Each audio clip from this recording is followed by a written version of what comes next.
Hello everyone, welcome back to my channel let's JRF with AIR1 Yukti. आज हम बात करने वाले हैं पीपल डेवलपमेंट एंड एनवायरनमेंट के इम्पोर्टेंट टॉपिक्स के बारे में जो आपको शॉर्ट करने हैं।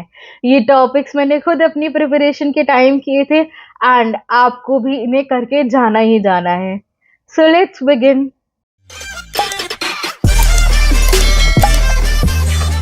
सबसे पहले हम देखते हैं कि हमें इस यूनिट को अप्रोच कैसे करना है।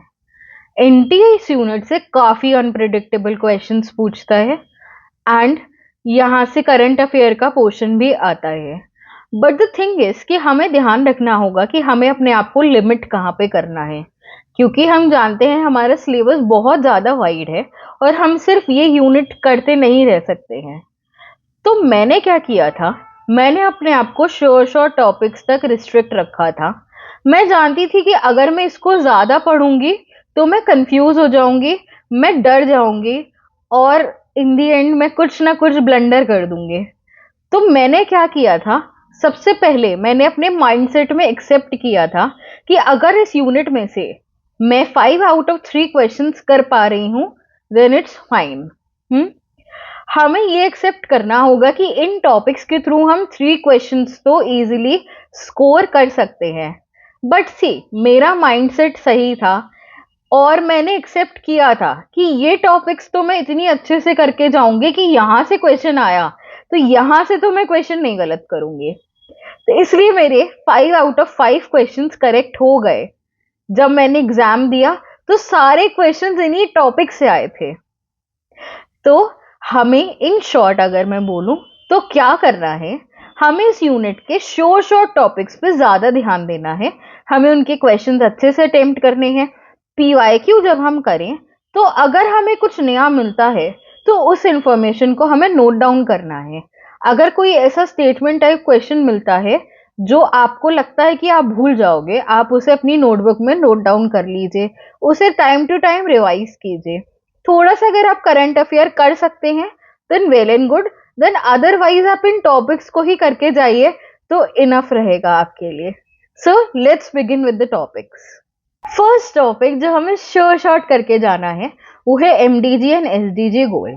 एमडीजी एंड एसडीजी गोल्स आपको अपनी टिप्स पे याद होने चाहिए। कितने गोल्स है नंबर भी पता होना चाहिए। इसके जो क्वेश्चंस आते हैं, सीक्वेंसिंग का क्वेश्चन आ जाता है कि आपको गोल सीक्वेंस में लगाना होता है, या फिर वो आपसे पूछ सकते हैं कि बताइए गोल नंबर 11 कौन सा है। आपको ये पता होना चाहिए कि कितने इंडेक्स है। अब सी बात ये आती है, कभी कभार क्या होता है एनटी बहुत ज्यादा ही डिटेल में इससे क्वेश्चन पूछ लेता है, तो वो हमारे लक की भी बात है थोड़ी। अब इतना डिटेल में आप याद नहीं कर सकते हो। आप क्या कर सकते हो, बस इतना ही कि जो अब तक डिटेल में क्वेश्चन आ चुका है, एनटी पूछ चुका है, पीवाईक्यू से आपने देखा है, आप उस इंफॉर्मेशन को अपनी नोटबुक में नोट कर लीजिए, आप उसको याद कर लीजिए। एटलीस्ट अगर वो रिपीट होता है ना तो वो गलत ना करें। बाकी इसके जो पैरामीटर्स हैं आप उसको मत लर्न करिएगा। आपको गोल्स याद होने चाहिए। गोल्स आपको एकदम टिप्स पे याद होने चाहिए कि गोल नंबर 11 कौन सा है, तो आप बता पाए कि गोल नंबर 11 कौन सा है। आपको इस तरीके से अच्छे से याद होना चाहिए। आपको इनकी हिस्ट्री पता होनी चाहिए कि कैसे आया, किस पर्पस से आया, कहाँ से, मतलब कौन सी ऑर्गेनाइजेशन ने इसे लाया।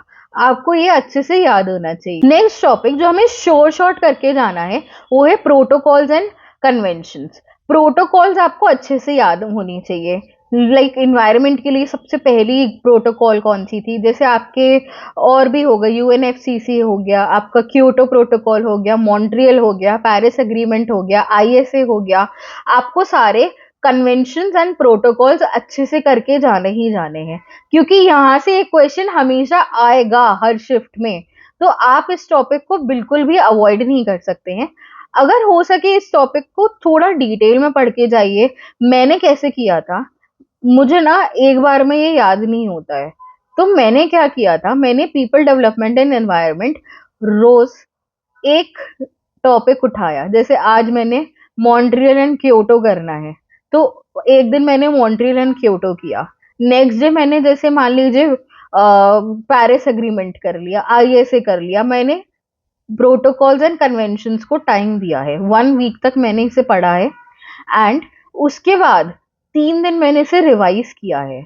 तो आपको 1 घंटा रोज हो सके तो दे दीजिएगा, लेकिन अच्छे से कीजिएगा इसको, क्योंकि यहाँ से एक क्वेश्चन आना ही आना है। नेक्स्ट टॉपिक जो आपको श्योर शॉर्ट करके जाना है वो है पल्यूटेंट्स। पल्यूटेंट्स आपको याद होने चाहिए कि प्राइमरी पल्यूटेंट कौन सा होता है, सेकेंडरी पल्यूटेंट कौन सा होता है, कौन से पल्यूटेंट्स जो होते हैं वो इन्वायरमेंट में स्टेबल रहते हैं, कौन से पल्यूटेंट्स होते हैं जो इन्वायरमेंट में इनस्टेबल रहते हैं। आपको ये अच्छे से याद होने चाहिए। उसके बाद आपको ध्यान देना है कि पल्यूशन टॉपिक से आपका एक क्वेश्चन आना ही आना है। पल्यूशन से आपको, पल्यूशन में सबसे पहले आपका आता है एयर पल्यूशन। तो आपको पता होने चाहिए कि कौन सी गैसेस एयर पोल्यूशन कॉज करती हैं, कौन सी डिजीजेस होती हैं एयर पोल्यूशन की वजह से, और क्या क्या बीमारियां फैल रही हैं। आपको एयर पोल्यूशन में जो जैसे आपका जो आपका कलर्स डिनोट किए गए हैं कि सीवियर लेवल एयर पोल्यूशन कौन सा है, या फिर कितने नंबर पे severe level of air pollution होगा, कौन सा सेटिस्फैक्टरी लेवल होता है, आपको ये याद करना है। गवर्नमेंट ने एयर पोल्यूशन के लिए कौन से मेजर्स लिए हैं आपको वो पता होने चाहिए। आप अपनी साइड से क्या मेजर्स ले सकते हैं वो भी आपको पता होने चाहिए।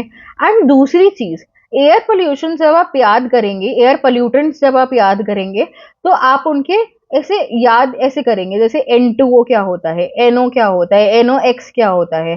क्योंकि ऐसे भी एनटीए क्वेश्चन पूछता है कि आपको ना, जैसे मेरे शिफ्ट में ही यही हुआ था, उन्होंने पूछा था which of the following is not an air pollutant, and उन्होंने ऑप्शंस में दिया हुआ था NO2, N2O, NOx ऐसे करके दिया हुआ था। तो आपको अंदाजा होना चाहिए कि इनका मतलब क्या है।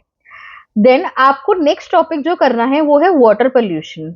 वाटर पोल्यूशन से आपको पता होना चाहिए कि वाटर बोर्न डिजीजेस क्या होती हैं, कौन सी जो चीजें हैं वो वाटर पोल्यूशन के मेन कॉजेज हैं, कौन कौन सी बीमारियां फैल रही हैं वाटर पोल्यूशन की वजह से। एंड आपको ये भी पता होना चाहिए कि गवर्नमेंट ने कौन से मेजर्स लिए हैं वाटर पोल्यूशन के लिए। आपका वाटर फिल्ट्रेशन का प्रोसेस आपको पता होना चाहिए कि वाटर को फिल्टर करने के लिए कैसे किया जाता है, पूरा प्रोसेस आपको पता होना चाहिए, क्योंकि यहाँ से बहुत बार क्वेश्चन रिपीट हुआ है। नेक्स्ट टॉपिक जो आपको आना चाहिए वो है नॉइज पोल्यूशन। नॉइज पोल्यूशन जैसे कितना आपका नॉइज आपका इंडस्ट्रियल एरिया के लिए फिट है, कितना आपका घर हो रेजिडेंशियल एरिया के लिए फिट है, आपको पता होना चाहिए कितना डेसिबल नॉइज पोल्यूशन के लिए माना जाता है। आपके नॉइज पोल्यूशन से कौन कौन सी डिजीजेस फैल रही हैं, आपके क्या क्या फ्यूचर थ्रेट्स हैं, आपको ये पता होने चाहिए। क्या मेजर्स गवर्नमेंट ने लिए हैं वो भी आपको पता होना चाहिए। नेक्स्ट टॉपिक जो आपको शोर शॉर्ट करके जाना है वो है सॉइल पोल्यूशन। सॉइल पोल्यूशन में आपको पूछा जाता है कि टाइप्स ऑफ सॉइल आपका आ जाता है इसमें। सॉइल पोल्यूशन की वजह से क्या क्या आपके हार्मफुल इफेक्ट हो रहे हैं, कौन कौन सी फर्दर बीमारियां इससे फैल सकती हैं, कौन से मेजर्स गवर्नमेंट ने लिए हैं, आपको ये सारे कवर करके जाने हैं। क्योंकि यहाँ से आपके एक क्वेश्चन तो श्योर शॉर्ट आ जाना है। नेक्स्ट टॉपिक जो आप बिल्कुल भी स्किप नहीं कर सकते हैं वो है आपका green house gases. Green house gases कौन सी होती हैं, और क्योटो प्रोटोकॉल में कौन सी गैसेस इंक्लूड की गई थी, आपके ये भी आ जाता है। ग्रीन हाउस गैसेस के आपके क्या इम्पैक्ट है, कैसे कंट्रोल कर सकते हैं, आपको ये सारी चीजें ध्यान में रखनी है। नेक्स्ट टॉपिक जो आप शोर शॉर्ट मिस नहीं कर सकते हैं वो है pH level, acid rain. Acid rain and pH level से भी क्वेश्चंस आते आते हैं। एसिड रेन के क्या इफेक्ट्स हैं, एसिड रेन से अब तक क्या क्या यू नो डिसएडवांटेज हो चुका है, ताजमहल वाला जैसे आ जाता है। और एसिड रेन के अंदर ऐसा क्या होता है जो रेन को एसिडिक बनाता है, ये क्वेश्चन आ चुका है। आपको पीएच लेवल से क्वेश्चन आ चुका है कि बताइए base level pH, base level पे वाटर के बेस लेवल पे पीएच कितना होता है, या बेस लेवल 7 पे वाटर कैसा होता है। तो पीएच लेवल का आपको एक एस्टिमेट होना चाहिए। ये मेरे दिसंबर वाले अटेम्प्ट में भी आया था पीएच लेवल से क्वेश्चन। नेक्स्ट टॉपिक जो आपको श्योर शॉर्ट कवर करके जाना है वो है स्मॉग। आपकी फोटोकेमिकल स्मॉग है या सल्फ्यूरिक स्मॉग है, आपको पता होना चाहिए इनके अदर नेम्स क्या हैं, ये कहाँ से ओरिजिनेट हुई थी, और इसके क्या डिसएडवांटेज होते हैं। आपको ये टॉपिक क्लियरली पता होना चाहिए क्योंकि यहाँ से बहुत बार क्वेश्चन रिपीट हुआ है। नेक्स्ट टॉपिक जो आपको श्योर शॉर्ट कवर करके जाना है वो है ओजोन डिप्लीशन या ओजोन डिप्लीटिंग गैसेस आपकी कौन सी होती हैं, ओजोन लेयर की टुवर्ड्स क्या क्या आपके डेंजरस इफेक्ट्स हैं जो होते जा रहे हैं, ये आपको श्योर शॉर्ट कवर करके जाना है ओजोन वाला टॉपिक। नेक्स्ट टॉपिक जो आपको श्योर शॉर्ट कवर करके जाना है वो है bio magnification, eutrophication and DDT. इसके बारे में काफी ज्यादा क्वेश्चन आ रहे हैं, इन तीनों के बारे में, इनके हार्मफुल इफेक्ट्स क्या होते हैं, किस वजह से ये कॉज होती है, और अगर ये एनवायरनमेंट में पर्टेन करती रही तो क्या क्या आगे इफेक्ट्स हो सकते हैं, डीडीटी के फीचर्स क्या होते हैं, ये आपके श्योर शॉट आता ही आता है क्वेश्चन। नेक्स्ट टॉपिक जो आप स्किप नहीं कर सकते हैं वो है breeder reactor and nuclear energy. Breeder reactor एक रीसेंट ट्रेंडिंग टॉपिक में से है। आपको ब्रीडर रिएक्टर के क्वेश्चन देखने के लिए मिल जाएंगे, जैसे कि इंडिया में जैसे कौन सा एलिमेंट ब्रीडर रिएक्टर में है। आपको क्या करना है, इसके जो भी ट्रेंडिंग क्वेश्चंस हैं आपको अपनी नोटबुक में नोट करने हैं। बेसिक जो भी इंफॉर्मेशन आपको मिलता है आपको उसे याद कर लेना है थोड़ा सा। एंड इन्वायरमेंट का ना बेसिक भी आपको आना चाहिए। बेसिक इन द सेंस जैसे हर्बीवोरस कौन होते हैं, कार्निवोरस कौन होते हैं, ये बेसिक इंफॉर्मेशन आपको आनी चाहिए, क्योंकि कभी कभार ना क्या होता है, एनटीए ना हमारे बेसिक क्वेश्चंस, बेसिक चीजों में से ही क्वेश्चंस बना देता है, फूड चेन में से, फूड वेब में से, इनमें से भी क्वेश्चन आ जाता है। ठीक है, आपको इन सब चीजों का ध्यान रखना होगा। सी, ये टॉपिक्स जब मैंने कवर कर लिए थे ना तो मुझे इन्वायरमेंट में कॉन्फिडेंस आ गया था कि मैं इसके क्वेश्चंस कर लूंगी। जब आप इसके पीवाईक्यू कर लेंगे ना तो आपको अपने आप में कॉन्फिडेंस जनरेट हो जाएगा। अब मैंने 5 आउट ऑफ 5 क्वेश्चंस जो करेक्ट किए हैं उसमें से मेरी शिफ्ट में कौन से क्वेश्चन आए थे। सबसे पहला क्वेश्चन जो मेरी स्क्रीन पर भी था आफ्टर डेटा इंटरप्रिटेशन वो था, which of the following is not an air pollutant. तो उसमें मैंने बताया कि एयर पोल्यूटेंट्स के नेम नहीं लिखे हुए थे, ऐसे लिखा हुआ था N2O, NOx, NO ऐसे करके लिखा हुआ था। तो उसमें से पता लगाना था कि कौन सा इसमें से एयर पोल्यूटेंट नहीं है। सेकेंड क्वेश्चन जो मेरी शिफ्ट में आया था वो था कि सुनामी में कौन सी वेव्स होती हैं, लैटिट्यूडनल वेव्स या लॉन्गिट्यूडनल या बोथ। तो इसका आंसर था बोथ ऑफ द अबव।